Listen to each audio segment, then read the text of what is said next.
Today on the Diz List, we count down the top 5 ways they should be using the Muppets at Walt Disney World.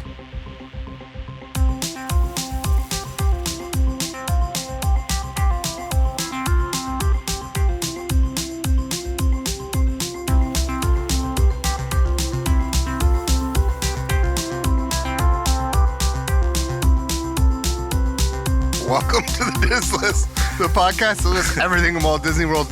I'm Nick. And I'm Rob, and some days are better than others. So you're listening going, why are they laughing? Oh, my God. So, it's funny.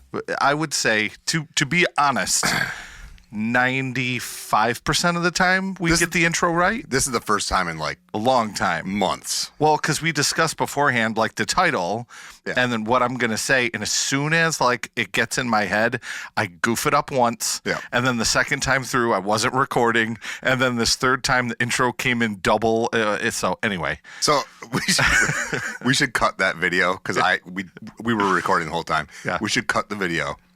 You can use it. I don't mind. No, and we should take the video, put it together, and post it on Patreon because It is funny. I don't care. Yeah, you didn't swear. I wasn't cursing. No. No, you didn't swear too bad. No, I have a good filter. You know what? Since we're teachers, we have this filter for. I'd venture a guess language. that my filter's better than yours because you don't swear as much as I do. Yeah. So my That filter is true. My filter has to be much finer of a filter. I think I only have once or twice ever at school, and I think something fell and like smashed, and it wasn't like loud. It was. I can't remember any other time. I was dealing with like some issues with my foot 2 years ago. Oh yeah, I remember. And we were at a school, Yep. and a girl comes over, like ball goes out of bounds, and it's late in the game. Oh no! Girl She runs stepped over, on your foot. steps right on top of my Oh foot, my. and man. I may have dropped Well, the mother of all. well, And I was like, oh my God, you're on the sports field. it hurt so much. I won't comment on other teams and language for other teams, but your team, you have this standard. I have a very high standard. You do. That's great, and I appreciate that. Yeah, but that day I broke the standard. I was in so much pain. She stepped right on top of my foot with her, and she was like, that particular field is it's very muddy usually, so the studs on the bottom of her shoes were longer than normal. Oof. Yeah, it hurt a lot. I mean, you got a lot of nerve endings. Like that's for tattoo wise. That's right on the top of my foot. Holy Right on crud. top. It hurt Yeah. so bad. Some stuff happened this week. Yeah. The first one is a funny one, and I just learned about this when I was doing my news research today. Joffrey's. Did you hear about this yet? Your face isn't changing, so you probably haven't heard of this yet. So Joffrey's in Tomorrowland. There's a little, you know what I mean, kind of over by Space Mountain there. It's where you should get coffee instead of doing what I did last year on Main Street. And I said, I would love to have a Starbucks. And then there's no line at Joffrey's, and then we get to Starbucks and we're waiting 45 minutes. Well, this is going to be a little different there now because the bees have taken over again. Oh. So in 2021, I've heard about this, in 2021, bees took over, and this was in Epcot, and they had to shut down the kiosk entirely because the bees are attracted to the sweet and the syrups and all that. You know, this isn't a place that just hands you like a straight up coffee or like even like a regular creamer. Like if you were to just put like coffee mate creamer, I don't think that would be an issue. So the sign says syrups and sauces are temporary unavailable to reduce the attraction of bees to this location. A limited menu of drip coffee, lattes, cappuccinos, and cold brews are available. So anyway, it's good and bad. At least they're taking care of the guests, right? Yeah, I mean, because bee allergies, some people can potentially die if you get stung by a bee. Well, I will tell you, over by Mad Hatter, okay, this Tea Party, Mad Tea Party, I should say, they have like a whole bunch of these bushes that have, I don't know if they're butterfly bushes, but they have really small flowers. They're nice. I was there one day, not on the Tea Party, but I was watching my kids on it, and I looked down. And there had to be 500 bees, like within 25. Now they're not bothering me. They're collecting like pollen and stuff, and they're doing their job. But I was like, oh my gosh, I didn't realize how many bees there were here. I have a hard time with yellow jackets. That's different. You know, yellow jackets are, I mean, they're all over the place here in Western New York. Bees. And when I think honeybees and those big bumblebees, fine. They don't bother me at all. We need them. We do need them, big time. Yellow jackets are different. Yellow jackets, they burrow in the ground. I am not a fan of those. I had a rough run-in with some yellow jackets one time with my father. We were fishing. I stepped on a stump, and it sunk in, and there was like a nest in there. I am not kidding you. You know that scene from Tommy Boy? Yes. Where he comes out and he's like rolling around. My father and I did that. Jumped into his truck, and we were jumped into the truck, and like covered in bees, screaming and hollering for our dear lives. I have a very similar story to you. Probably 100 bee stings that day. I didn't have that many. I had 2. Yours is way worse. I had at least that. I swelled right up. We were at summer camp, and we were swinging on one of these vines out in the woods. Yeah. And I swung on the vine and let go and dropped down, and we kind of run off, and I stepped on a log, and it went down, and all the bees went out, and they flew up my shorts. Oh man, this is the funniest. So I, for real, whipped off my shorts. I was wearing underwear. Yeah. Whipped off my shorts and started running. My friends made fun of me for years. I only got stung twice, but I took off. Yeah. Yeah. So you definitely way worse ending for yours. Listen, non-patrons, you're getting a peek at what our Patreon side derailments end up like. They're funny stories. Yeah. All right. So what else we got? Construction permit was filed for Tiki Room, and nothing has been officially stated, but they think it's like a soft refurb. So nothing. They haven't announced that it's going to be anything yet. So you may hear that soon, but I don't think any changes are going to happen because I know that's one of your favorites. Yeah. I when they say soft refurb, I hope they're not doing too much. But if they do a full-blown refurb, I would be okay if they said we're going to do a refurb and we're actually doing the mechanisms that we put into the Country Bears. I don't want to change any music. I don't want to change the show. But if they say I want to put the mechanisms we put in there because they're easier to maintain. To be fair, I didn't want them to change the music on Country Bears. And, I mean, you'll see it when you go this summer, but it's okay. I like it. Right, but I don't want okay. I want my favorite. I know you do. It's okay. This one, it probably is no surprise to anybody. Remy finally opened in 2D. Yep. I saw a video. It looks okay. Okay. Yeah. Doesn't look crazy. It's hard to tell. I'm going to try it out for myself here in a couple months, and I'll report back and let you know what I think. Yeah. I wonder how the immersion is now. I can wear my regular old glasses on that, too. Absolutely. Okay, this is a weird one. I just read this today. I'm going to read the whole thing, and then I'll let you respond. Okay. Because all the information it's a short paragraph, but it's worth it. Okay, Disney hasn't formally announced, but the Disney Drop Shop. Have you heard of this? Okay. The Disney Drop Shop is slated to open November 21st at the Marketplace Co-op in Disney Springs. The location will offer mystery merchandise and areas set up for filming and unboxing content. The space includes dedicated stations designed for those who want to record or stream as they open up their items. Okay, I hate this. Listen. There's only one more paragraph. It doesn't matter. No, that's it. Not a paragraph, one sentence. It just says the old shop will operate through the 16th. Go ahead. Let me tell you something. Go ahead. As somebody who collects baseball cards and has stopped because of these stupid breakers, I am so fed up with these people who act like fools on social media, screaming, shaking, oh my God, it's a one-on-one. Like, shut up. Yeah. It's very hard for me to contain my filter right now. This makes me so angry. This is why I found this. I go, oh man, Nick's gonna have this makes some me thoughts so on this. angry. Oh, that's awesome. Have you ever been on Whatnot? Mm-mm. You want to get mad? You want to be like, what the heck is up with these people? Watch Whatnot. That's those people. Go on a Whatnot. It's like basically it's like a fast-paced version of eBay. Yeah. Right? Where people are just bidding live. Sure. But the person who's doing it is like, come on, chat, bid it up, chat, come on, chat. And I keep saying chat over and over again. And then when they have something really big happen, they like freak out. This is going to be a disaster. Disney's getting into that game. That's like the new Fanatics. Fanatics ruined sports cards. Now Disney's going to ruin their stuff too. This is a colossal loss for people who collect blind bags of pins and all those mystery things. This is awful. The Nick swear filters in the red right now. Yeah, you were getting close. I'm so close to going off. You said what the heck at one point, and I'm like, his filter's on. Yeah. So it's a family show. Yeah. So Rob definitely tried to get me fired up this early morning. Well, I didn't make it up. That's real. No, I know. I didn't see that. If I had known that, I would have already went into your room this week and been like, what in the actual... Yeah. Anyway. The last news bit is it's a layup, but people may or may not know. I found out last night from a text from you and our friend Mark, sent to, shout out to Mark. He told us that finally ESPN and ABC reached a deal with YouTube TV, which I have. So it was nice to have those back again. I didn't miss too much because I don't think there was any Monday Buffalo Night Football. Bills. I know it's okay. We have plenty to watch. I switch over to NBA or NHL or something.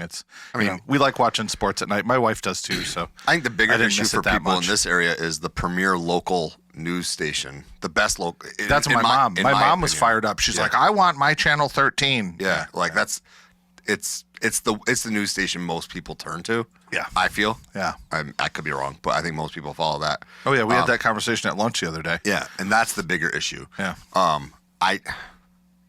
This bugs me, right? Because YouTube TV makes a ton of money, Disney makes a ton of money, and in the end, the only people who lost out on that were the consumers. Yeah. Well, I shouldn't say that. Disney lost something like $30 million during the shutdown, during that particular 2-week period. Or whatever. Well, then you as a math guy, you take that $30 million versus, I'm sure it'll be more money that they'll make over time, but they're sacrificing that amount of money. Well, I think that's probably revenue. The reason they probably settled is because they had an actual earnings call this week, and I'm sure that when the shareholders heard them say what they lost, because the question was asked, when they heard that, they probably were like, "Yeah, you're going to settle this." Plus, they look bad. Well, I think they both look bad. Yes. Well, true. Agree. I'm not disagreeing with that. Yeah. It's Alphabet, the parent company, YouTube, Google, all that, and Disney fighting with each other. Again, no shock. It's ridiculous. There was a while where Disney Plus didn't work on Google, Google Smart TVs, because they were in a fight with each other. Geez, that's come up a lot lately too, because we were talking at school about Adobe, which is the company that does Photoshop, and how they don't work well with Google products. And can't we just all get along, friends? Come on. No, because Alphabet wants to own other stuff. I'm sure they bought. Did they buy Canva yet? Probably, because that's what they're going to try to do is buy that. It is what it is. It's typical business model.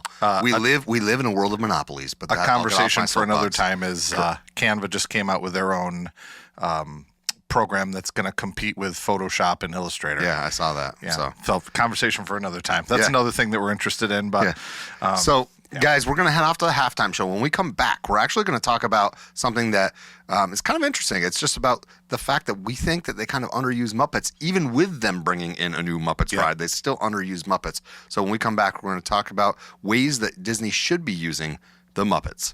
We'll see you after this.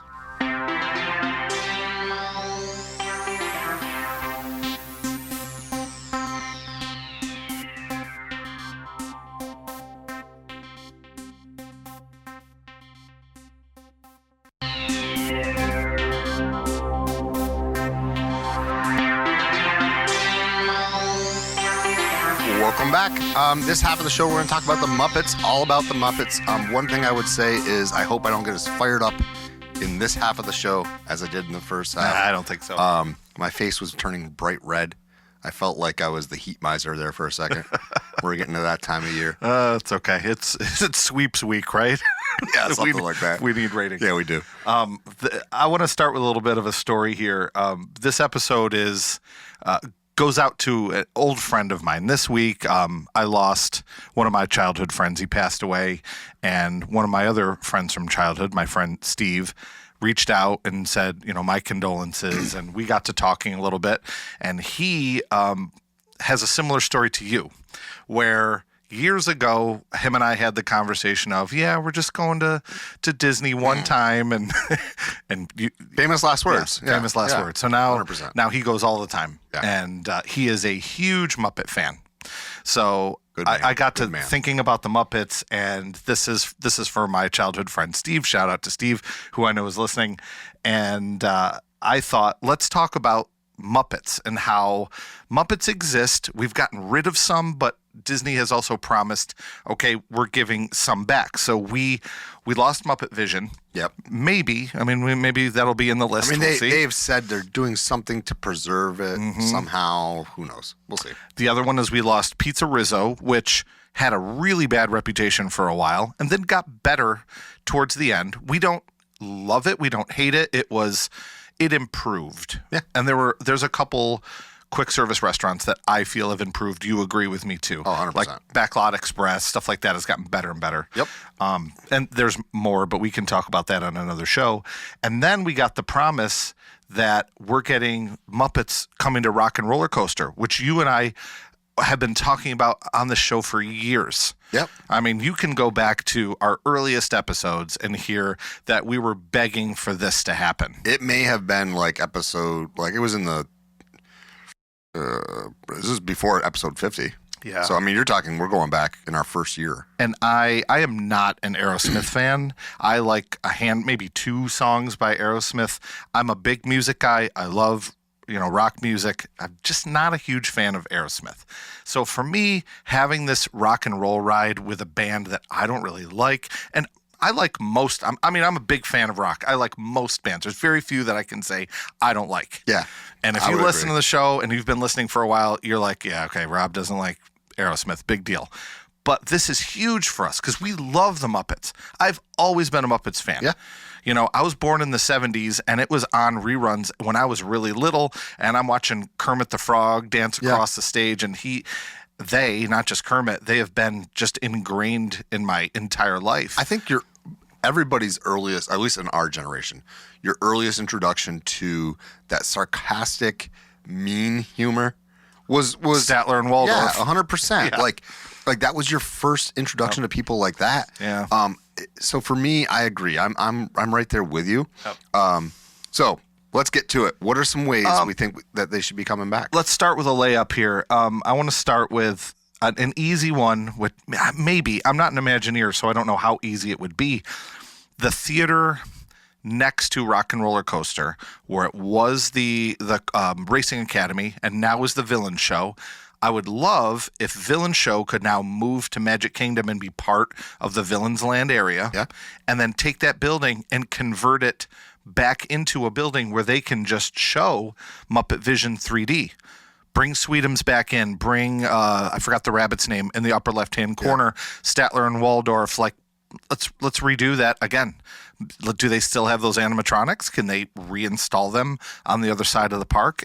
I don't know if it's possible. If you're listening and you know that's not possible because of X or Y, let us know. But I would love for that to be something that we could still use. I don't think that's a problem. I think it would be great. I can see it going lots of different places potentially and redoing that some way. So. I only have one thing that I would want to change to that show. What's that? And in the weeks past, we've talked about turning it into 2D. But I don't want to do that anymore. I've changed my mind. Oh, okay. After we've discussed it, the only thing that I would want is that the digital animation is not as modern and as clean and clear as our current digital animation. Mm-hmm. That was created during that time period where they did Toy Story 1, and there were computer animation was still at its dawn. You know what I mean? Yeah. So when you see that character, it's still kind of like, okay, that's not great. No. So if it's possible, if they could somehow animate right over top of it in 3D and keep the character, I want to keep the integrity of the whole thing. Mm-hmm. That's Jim Henson's vision. Keep the character, keep the voice, animate over it. Would you be opposed to that? Absolutely not. Okay. And I want them to reshoot the last scene. Oh yeah, I guess they could. Because that last scene is stupid. Yeah. Because it shows like Roger Rabbit, which is like not anything part of the one with the fire truck, you mean? Yeah, the way when they blow through the wall. Yep. Yeah. So okay. So that's 5. Number 4, and I want to hear your thoughts on this because I don't really have. This is just kind of like a blue sky type thing. So Muppets are animals, right? Most of them, not all. Most of them, right? I mean, yeah. Statler and Waldorf aren't. Miss Piggy, Kermit, Fozzie, Rolf. Okay, all animals. Animal Kingdom doesn't really have Muppets as far as I can remember. Can you think of, besides merch that doesn't count, can you think of any Muppet presence at Animal Kingdom? There are people who are yelling at you right now. I know that. But here's where the doors have now opened with Zootopia. So I know with doors Zootopia, open, but people wish they would slam shut. They do. And I realize that this is why I'm saying, should Muppets be there? They're already animals. You know, Zootopia's there. They're talking walking animals. I don't know how should it be there. I don't know how they would do it. I don't know where they would do it. I don't know what would go. Like, I don't think. I'll be honest with you, because you mentioned this earlier this week. Yeah. I thought right away, this doesn't make sense. Right. Now, it's controversial. I know that. This is a conversation. This is exactly why we do this show, is because you might think one thing, I might think another. It's a question. I'm not saying it goes there. No, I know. That's what I want to discuss right now. Yeah. Well, a thing that could be done, and this is very easy, but again, all these things are completely polarizing, especially when you start a park like Animal Kingdom that has a very specific message. Okay, we did an entire episode on Animal Kingdom last week. Go and listen to it. I think it came out great. So what if there was a dark ride and it starts and Kermit is playing the banjo and singing, Rainbow Connection. But then as I'm thinking about this idea, I go, wait a minute. Do you want a Muppet animatronic? Like, does that completely defeat the purpose? You see what I'm saying? I think it's weird. It's weird if it's an animatronic and it's not a human puppet. Let me tell you where you could. Puppeteer. The only place I could say, hey, this might not be a bad thing to do. The only place in Animal Kingdom is if they rethemed the Feathered Friends in Flight to a Muppet theme somehow, and they could do as opposed to Up. Okay, that is 100% the only place that I would be okay with it. Sure, I get it. Unless you had like a movie theater, which they don't have one that's open because everything is being used. Dude, that's not a bad idea. If you had a movie theater where they're on safari or they're traveling through that particular land or that country, like India or Africa or whatever. Or you actually gave me a great idea when you said that.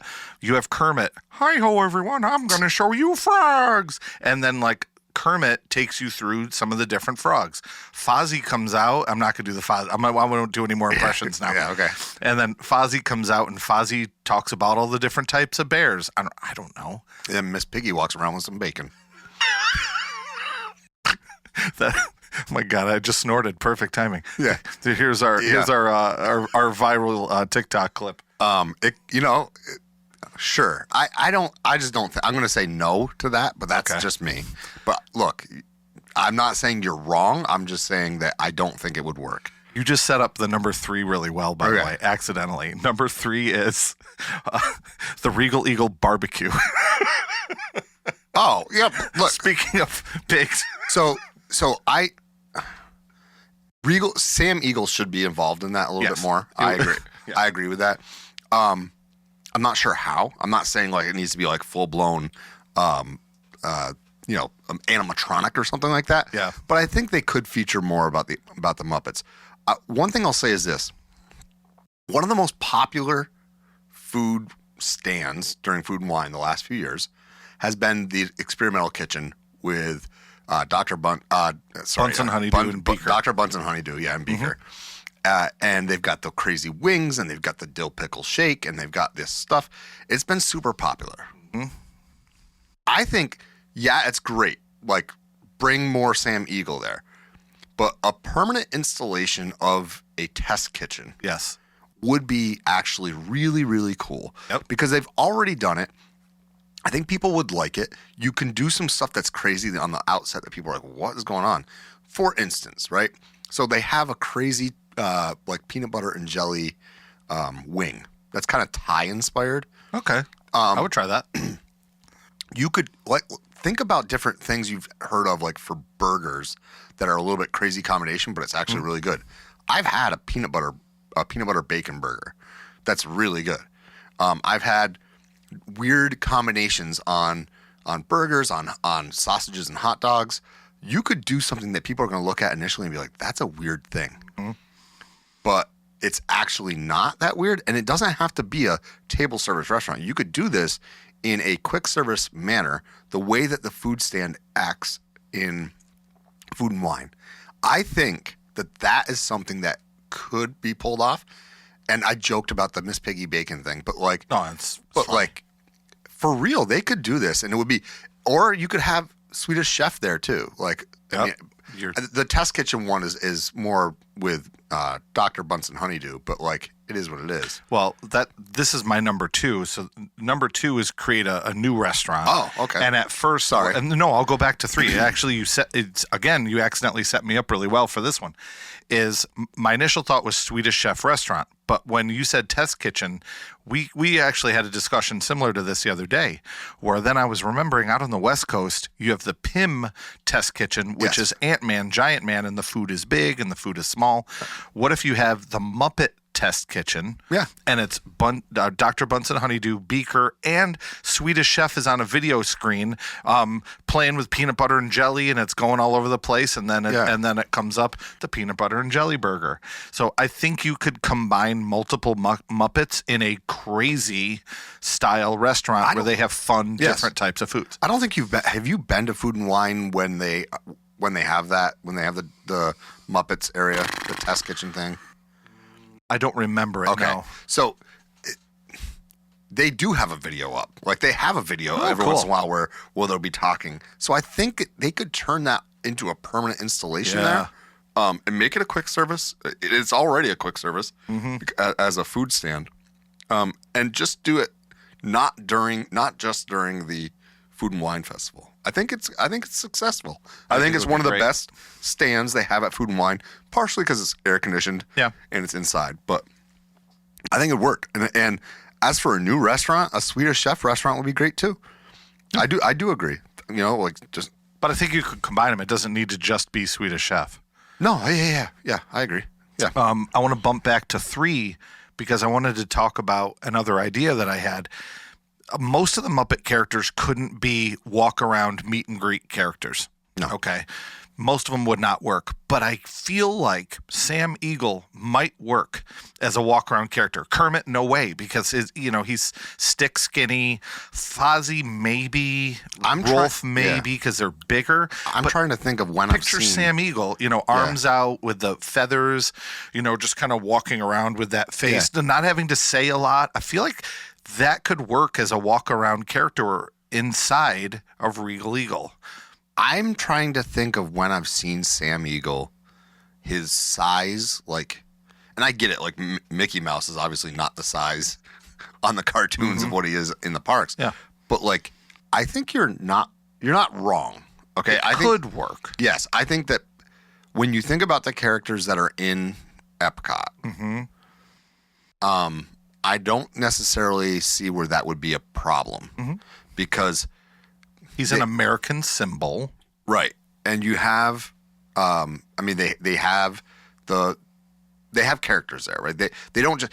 I was trying to think, do they only have face characters? But they don't. They have They have Remy and Emile. Maybe at the specialty parties and stuff, but they definitely have. For instance, they have Wreck-It Ralph. So they have Ralph. And they had Vanellope. They have Figment. They do the in between where they test out. You mean the countries? In between but in between the countries, they have that one spot. I forget which between 2 countries it is, but there's a spot where they come out and they meet. Sometimes when they're testing new cast members. It's over by UK. Pavilion. Yeah, there you go, UK. Yep. And Canada. Yeah, between UK and Canada. Yep. You're right. So they'll come out and do. I met some crazy characters there one time that you never see.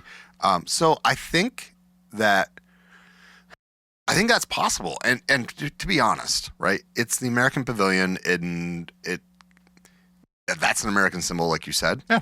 The other thing I would say is that Epcot is not necessarily the place that children gravitate toward. I mean, most children, right? Our kids like it, right? My son, it's his favorite park, I think. My son, too. And so I could see that being a reason to go, right? We're going to go see Sam Eagle, or we're going to go see something, go to the test kitchen with the Muppets. Well, it helps promote the Muppet stuff, too. The back catalog is so good. Well, not all of it. But, obviously you and I are older. We prefer the we grew up on the Muppets 70s and Fraggle Rock. Movies, number one. Number one is, I'm not sure if you've experienced this or not, but number one for me, I'll just get right to it so we can discuss here. I'm not going to do a dramatic lead-in, is bring back the Muppets in Liberty Square. The Muppets present great moments in American history. Have you seen it? I have seen it. Okay, good. I have Listen, the fact that that's not there, I don't get it, right? In a world where Disney is looking to pull people to different parts of the park, control traffic, to keep people occupied so they're not in line for rides or crowding up places, why they took that away and didn't bring it back makes zero sense to me. I can't imagine it was like a terrible, expensive thing to run. Think of it this way. You're never going to see the real toy, and I don't mean the walk around characters for Toy Story. I mean, you're never going to really see those Toy Story characters, right? Or not just Toy Story, insert anything here. Star Wars, you can. Yeah. Right? Yep. You can see Mandalorian, they can walk around. Yep. The Muppets, you watch them on TV and you watch how they move, and it's like really, really cool.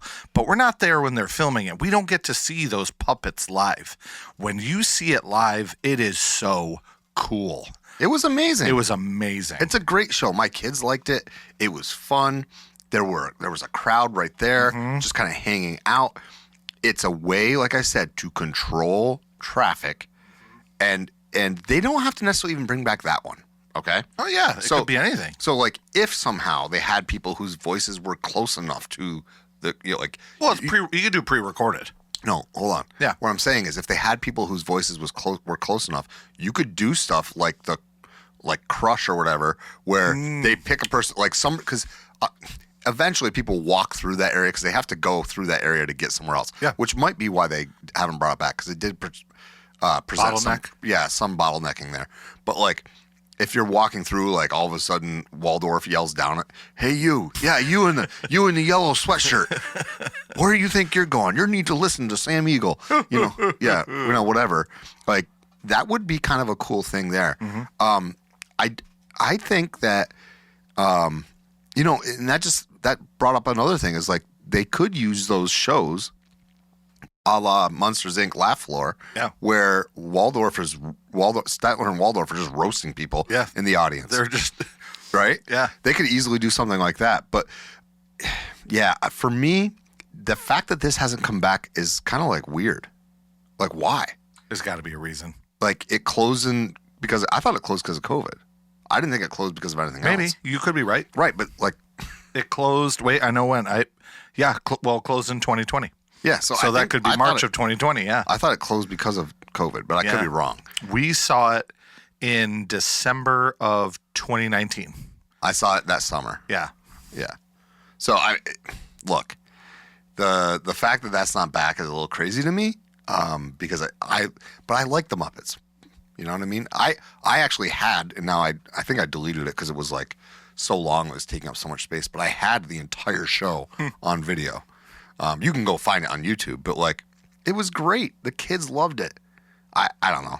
And some of the quotes that come out of that show are still, iconic. So my only other thought that I would throw in is, majority of the year you do great moments in American history during the Christmas party or during the you see where I'm going here? They do Muppet Christmas Carol. Then during the Halloween, they can do the Muppets Haunted Mansion, or, they can tie those in, but just for those parties to entice people. All right, we need to listen, we're gonna workshop something here live on camera. I want to do a Patreon episode where you and I rank our top Christmas Carol movies. Because Disney's got like 4. Yeah. I think 4. I think they own 4. They own at least 3, so that's easy for Patreon. Yeah. We got to do that. I got to figure out what the others are that aren't number 1, because I easily know my number 1. Okay, right well, now. don't spoil it. I'm not gonna spoil it. Okay, all right. But yeah, that was my number 1. I'll go through them again just quick. We had put Muppet Vision in the Villains Theater. We had, do you bring Muppets into Animal Kingdom? Nope. In form of a question, sure. We need more Muppets at the barbecue in some way. I said Sam Eagle walk around, but it's already a Muppet restaurant. Infuse it more in some way. Swedish Chef or Bunsen Honeydew brand new restaurant, something crazy, maybe similar to Pim's Test Kitchen. And then number 1, and this is big time number one for both of us, and I knew you'd agree with me, is let's bring back the Muppets in anywhere in Magic Kingdom. Liberty Square was easy because you could just pop out the buildings, and we loved that, and it's so great. So, so Muppets is. I'm glad there is presence of the Muppets, and it hasn't like disappeared completely, and they're always trying to revive it. Sometimes it works, sometimes it doesn't. So. Yeah, I think Muppets definitely need a little bit more love, and it could just be that it's something that doesn't resonate with our kids, and that's why like no matter how hard they try, it doesn't come back. Yeah. But you think about what we grew up with, right? We had the Muppets, the puppets. We had. Was it the baby Muppets or whatever, the Muppet Babies in the late 80s, with like that were in the nursery or whatever. Yep. Like so we had all that stuff growing up. Saturday mornings I can remember sitting down and watching Muppet Babies and Baby Animal playing on the drums in there, and like it's just for me the Muppets hold a special place, and so I think that's why. But like, do our kids identify the same way? And what can Disney do to help them? Well, one thing is putting them in parks. So, it's kind of like one of those, what comes first, chicken or the egg? Yeah. Do they need to make a movie or a show to hook them? Or do they need to make something in the parks to get them to want to watch a movie or a show? Yeah. This has been fun. When you first brought it to me, I was like, okay, we can do that. But, every time I start talking about the Muppets, I just realize how much I love the Muppets and how much they really need more love. So, there, and some other things that popped in my head along the way were just kind of like, oh yeah, why don't we have that? Why, how could we fix that? Yeah. So guys, we're gonna head off for the day here, but I do want to say this: if you are following us on Spotify but not on YouTube, I would love for you to go subscribe on YouTube. If you're or Apple Music, whatever. All right. If you're on YouTube watching us and you're not subscribed to us on Apple Music or on Spotify, please do that. We're just trying to get people to follow us in all of our areas that we produce content. Yeah, we also do Instagram, and I'm starting to do more TikTok. If you're a TikTok person, I know a lot of people that's their number one thing that they go to. For me, it's Instagram, but I know for a lot of people, TikTok is their number one. So we're on there now. We have some Gen X or Gen was that? All you not millennials? What? Oh, Gen Zers. There we go. Yeah. So we're on there now. We have some good viral clips that we put on there. So I don't know if they're viral. I don't know. I would like them to go viral. I don't know. So guys, thank you so much. But it's a great, big, beautiful tomorrow, and tomorrow's just a list away. Tune in next time, and we'll see you real soon.